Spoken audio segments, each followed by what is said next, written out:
민주당이 새로운 정치 세력으로 거듭나려고 하는 것 아니냐. 그렇기 때문에 기존에 있었던 가장 주류적인 흐름에 대해서 견제하고 나선 것이라고 저는 보는 것이 맞다.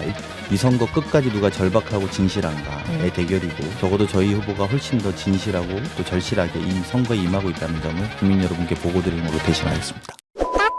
저것이 이재명 후보 같은 경우에는 8년 전부터 계속 선거 때마다 나왔던 내용이거든요. 지지율에 반영됐다고 보는 것이 좀 더 정확합니다. 김건희 씨 배우자와 관련돼서는 매일 새로운 것들이 나오고 있는 상황이잖아요. 현재 진행형이기 때문에 무속 관련된 문제가 오미크론이 확산되면 굉장히 불리하게 작용될 수 있습니다.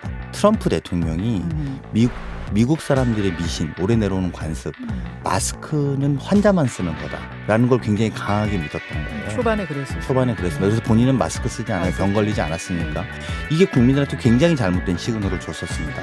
근데 지금 우리 오미크론 확산되면서 소위 이제 저는 거의 주술 대통령이라고 보는데, 후보가 주술 대통령 후보에 대한 불안감은 굉장히 좀 커질 수밖에 없을 거라고 봅니다. 의혹을 본인들이 명백하게 밝히지 않으면 우리가 지금 오미크론이라는 이런 확산의 비상 상태를 차기 대통령 정부의 지도자가 어떤 관점으로 보는지에 대한 굉장히 두려움이 들 수 있다고 저는 봅니다. 반대로는 이재명 후보는 코로나19 확산일 때도 신천지 종교를 집집마다 찾아가서 다 잡아내고 확인했던 그런 것들을 본다면, 방역에 누가 적합하고 방역의 위기에, 그리고 현재의 경제의 위기에 누가 적합한 인물인가, 더 나아가서 국정운영, 이렇게 불안정한 국정운영을 누가 맡을 수 있는가라고 봤을 때 현재 나오는 주술 논란이 굉장히 악영향을 현재 진행형으로 미칠 수 있다. 그래서 여론조사도 반영될 수 있을 거라고 저는 봅니다. 그럼 김종민 의원이 SNS에다가 586 용태론을 사실은 얼마 전부터 그 소문이 돌고 있는 건 제가 알았거든요. 근데 부글부글하던 것을